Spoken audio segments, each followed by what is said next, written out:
Assalamualaikum warahmatullahi wabarakatuh. Perkenalkan, kami dari kelompok 2, kelas 3D Akuntansi. Pada mata kuliah Sistem Informasi Akuntansi ini, kami akan mempresentasikan atau sedikit menjelaskan tentang bab 3 yang diambil dari sumber bukunya Marshall Beroni tentang pengembangan sistem dan teknik dokumentasi. Kelompok 2 itu terdiri atas saya, Muhammad Salman Afarizi, serta Adinda Niti Praja, dan Ahmad Fikri. Tidak perlu berlama-lama lagi, mari kita mendengarkan penjelasannya. Jadi selanjutnya ada dasar sistem dokumentasi, yaitu dokumentasi sistem adalah representasi tertulis maupun virtual yang menjelaskan secara detail bagaimana suatu sistem bekerja. Dokumentasi ini mencakup siapa yang terlibat, data apa yang digunakan, kapan, dan di mana proses berlangsung, serta bagaimana data diliput, diproses, disimpan, dan dihasilkan kembali menjadi informasi. Dengan dokumentasi, alur kerja sistem dapat dipahami dengan lebih jelas baik oleh pengguna, auditor, maupun pengembang. Tujuan dari dasar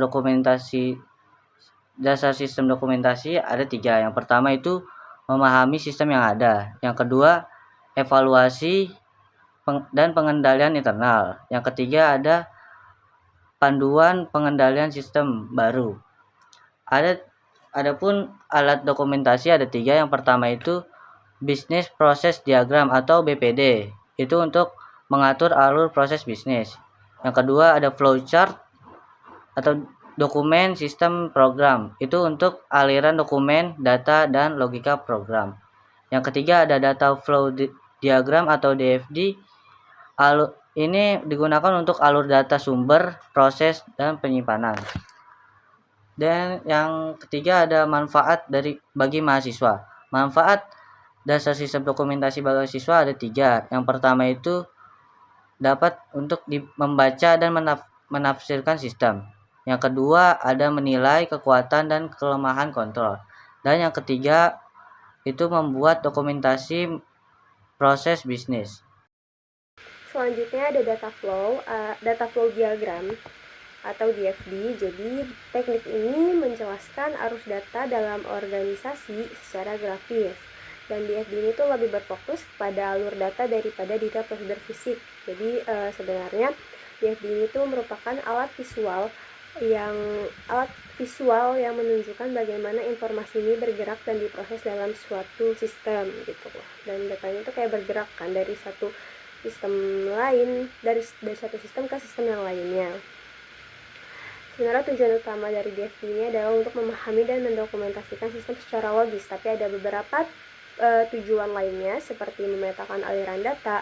Jadi dengan memetakan aliran data ini tuh dapat membantu kita melihat jelas nih dari mana data ini berasal, kemana datanya pergi, dan nanti datanya diproses dan output dari proses tersebut tuh apa. Selanjutnya ada analisis sistem. Jadi di pengembangan sistem itu ada 3 fase atau 3 tahap, kayak sistem desain, sistem analisis, sama sistem implementasi. Dan DFD ini tuh sering digunakan di sistem analisis, di mana DFD ini tuh membantu para analis memahami sistem yang ada atau merancang sistem yang baru. Jadi dengan DFD ini mereka tuh dapat mengidentifikasikan kelemahan seperti proses yang tidak efisien atau data yang hilang. Selanjutnya ada komunikasi. Jadi ternyata DFD ini tuh berfungsi juga sebagai bahasa universal antara pengembang, analis, dan pengguna. Jadi mereka tuh nggak perlu memahami kode yang ribet atau teknis yang rumit. Dan yang terakhir ada dokumentasi. Dokumentasi ini hal yang penting karena ini tuh berguna saat ada perubahan atau perbaikan di masa depan. Selanjutnya diagram ini tuh menggunakan 4 simbol untuk merepresentasikan 4 elemen dasarnya, yaitu sumber dan tujuan data, arus data, proses informasi, dan penyimpanan data. 4 simbol DFD. Jadi sebenarnya ada 4 yang utama, tapi di sini ada tambahan pengendalian internal. Yang pertama merupakan data source dan data destination. Jadi ini tuh entitas yang mengirim atau menerima data yang dipakai dan diolah oleh sistem. Jadi data source-nya ini mengirim dan data destination-nya ini tuh menerima datanya. Nah, data source dan data destination ini tuh direpresentasikan dengan simbol kotak atau persegi. Selanjutnya ada data flow. Data flow ini tuh menandakan adanya pergerakan data. Di antaranya seperti diproses, tempat penyimpanan, sumber, dan tujuan.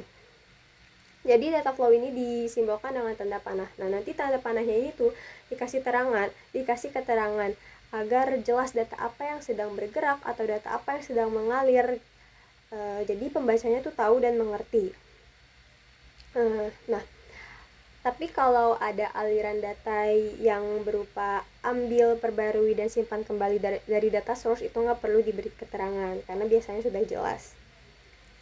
Nah, dan jika kalau ada aliran data yang mempunyai fungsi dan tujuan yang berbeda, nah itu dia perlu ditambahi panah, jadi ada 2 panah gitu. Jadi orang juga bisa mengerti kalau data ini itu mempunyai tujuan dan fungsi yang berbeda. Tetapi jika dikirim bersamaan maka tidak perlu ada tambahan panah. Selanjutnya ada proses atau transformasi data. Nanti data yang dari data source melalui data flow menuju data proses itu nanti diproses dan bisa menghasilkan output. Jadi bisa diubah menjadi data lain atau menjadi informasi. Selanjutnya ada data storage, yaitu penyimpanan data. Jadi biasanya data storage ini tuh hanya menggambarkan konsep penyimpanan data aja. Jadi data tersebut bisa aja disimpan di komputer atau bisa disimpan di server database. Selanjutnya untuk yang terakhir pengendalian internal. Pengendalian internal ini sebenarnya tuh bagian dari proses. Jadi itu dia tuh langkah-langkah yang diintegrasikan dalam proses bisnis. Tujuannya sebenarnya untuk memastikan aliran datanya itu akurat, aman, dan efisien dari sumber data ke penyimpanan data. Gitu. Nah, selanjutnya tingkatan DFD. Jadi ternyata DFD ini dibagi menjadi beberapa tingkat dari yang paling umum sampai yang paling rinci. Tujuannya sebenarnya yaitu untuk mengelola kerumitan data dan memenuhi kebutuhan pengguna. Dimana kalau mengelola kerumitan, jadi kan DFD ini tuh sistemnya yang besar ya, jadi tidak mungkin digambarkan dalam satu diagram doang. Makanya ini ada beberapa tingkatan agar lebih mudah dipahami gitu. Selanjutnya ada memenuhi kebutuhan pengguna. Kalau memenuhi kebutuhan pengguna, jadi level-level DFD yang sudah terpecah tadi itu digunakan untuk audiens yang berbeda. Jadi kayak manajemen itu mungkin hanya butuh DAD yang konteks diagram. Kalau programmer atau analisis, dia kan membutuhkan diagram yang lebih rinci gitu. Jadi mungkin bisa level 1 atau level 0. Masuk ke tingkatannya, yang pertama itu ada konteks diagram, di mana level ini tuh merupakan level paling tinggi dan paling sederhana. Dan tujuan konteks diagram ini sebenarnya untuk menunjukkan dengan cepat apa yang masuk dan apa yang keluar, dan pihak-pihak luar mana yang terlibat dalam sistem. Contohnya dalam PowerPoint, human resource nanti dia mengalirkan datanya menggunakan data flow ke proses, dan akhirnya nanti diproses dan menghasilkan output. Di situ ada beberapa output, cuma ada 4. Jadi dia ini cuma menunjukkan kayak ini yang masuk segini dan yang keluar segini gitu loh. Dan pihak-pihak mana yang terlibat itu, pihak luar mana yang terlibat. Nah, selanjutnya ada level 0. Jadi di dalam lingkaran yang tadi di konteks diagram, yang di parallel processing system ini dipecah lagi menjadi beberapa lingkaran, dan masing-masing itu mewakili proses utama dalam sistem. Nah, contohnya kayak setiap lingkaran adalah aktivitas utamanya, kayak memperbarui file karyawan, membayar karyawan, dan membuat laporan manajemen. Nah, di sini juga bisa dilihat nih, datanya ini nggak keluar masuk doang, tapi kayak antar proses gitu di dalam sistem sendiri. Misalnya dari data proses membayar karyawan mengalir ke membuat laporan manajemen. Nah, jadi tujuannya level 0 ini dibuat itu adalah untuk menunjukkan bagaimana proses-proses utama tersebut tuh saling terhubung dan bekerja sama untuk mencapai tujuan sistem. Nah, yang terakhir yang paling rinci merupakan level 1, di mana level 1 ini dari level 0 lingkaran-lingkaran tersebut dipecah lagi menjadi fokus ke satu proses aja. Contohnya kayak membayar karyawan di sini, contoh di foto di PowerPoint tersebut. Dimana di sini kita bisa melihat langsung tentang bagaimana nih proses pembayarannya terjadi gitu loh, dengan menggunakan file karyawan atau penggajian dan tabel tarif pajak, dan panah-panahnya itu juga menunjukkan bagaimana data ini dibaca dari penyimpanan data dan diolah dan kemudian disimpan kembali gitu loh. Jadi sebenarnya tujuan level pertama ini tuh untuk memberikan detail yang sangat spesifik tentang bagaimana sebuah proses tertentu tuh bekerja, yang penting untuk merancang dan memperbaiki sistem. Selanjutnya, materi tentang flowchart atau bagan alir. Flowchart sendiri dapat didefinisikan sebagai teknik analitis bergambar yang digunakan untuk menjelaskan beberapa aspek dari sistem informasi secara jelas, ringkas, dan logis. Flowchart sendiri memiliki fungsi atau kegunaan yang pertama itu untuk mencatat cara proses bisnis dilakukan dan cara dokumen mengalir melalui organisasi. Yang kedua, untuk menganalisis cara meningkatkan proses bisnis dan arus dokumen. Di dalam flowchart terdapat berbagai jenis simbol. Yang pertama ada simbol input atau output, yaitu menunjukkan input ke atau output dari sistem. Misalnya kayak data penjualan, slip gaji, dan sebagainya.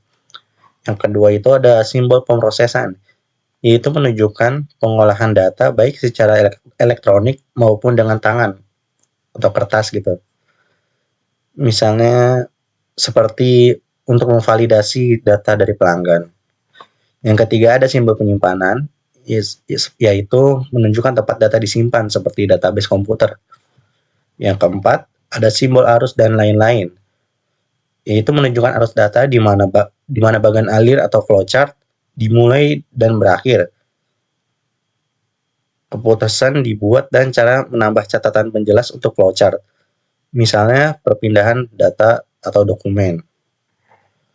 Kemudian flowchart memiliki 3 jenis. Jenis yang pertama adalah dokumen flowchart atau bagan alir dokumen, yaitu menunjukkan pergerakan dokumen seperti faktur, laporan, kartu waktu, antar bagian dalam perusahaan atau antar departemen. Misalnya dokumen mulai dari departemen A, diproses di departemen B, kemudian disimpan di arsip C.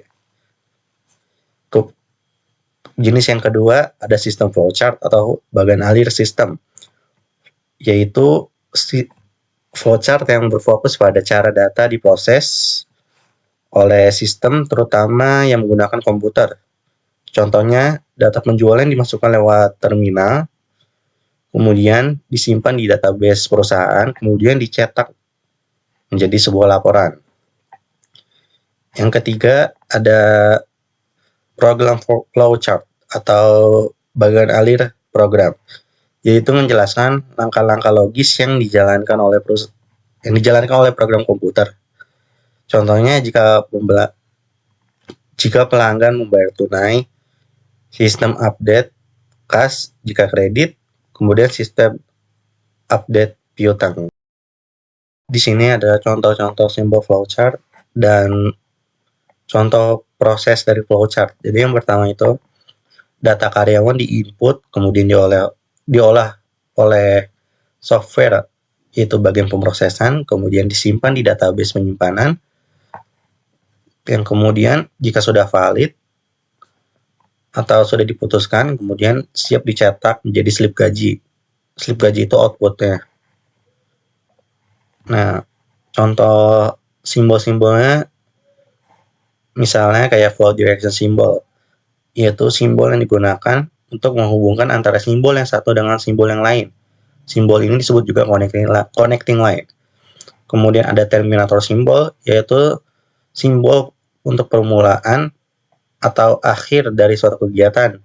Dan ada simbol yang lainnya. dapat dibaca sendiri di bagian belakang ini. Kemudian di sini ada contoh flowchart, dapat dilihat di sini. Yang pertama itu start, selanjutnya menerima order, kemudian transaksi order, dan mencatat kwitansi sehingga menghasilkan outputnya kwitansi. Atau yang bagian produksinya, yang pertama startnya itu menerima barang dari counter, kemudian mencatat pakaian yang akan dicuci atau produk yang akan diolah, kemudian produknya jadi, dan produknya diproses untuk siap dijual, kemudian selesai. Kurang lebih gambarannya seperti itu. Jadi flowchart itu intinya menggambarkan runtutan kronologis dari suatu perusahaan dalam melakukan operasionalnya. Baik, selanjutnya itu kesimpulannya. Jadi kesimpulannya itu penggunaan data flow diagram atau DFD dan flowchart pada proses akuntansi tentu sangat memiliki pengaruh yang besar. Jika seorang akuntan yang awalnya hanya menggunakan metode konvensional dalam pekerjaannya, kemudian bertransaksi menggunakan sistem dokumentasi SIA yaitu DFD ataupun flowchart, maka akan berdampak sangat signifikan pada pekerjaannya. SIA atau lebih spesifik DFD ataupun flowchart memiliki manfaat tidak langsung bagi perusahaan, khususnya akuntan pada beberapa aspek. Mungkin cukup sekian dari kelompok 2. Wassalamualaikum warahmatullahi wabarakatuh.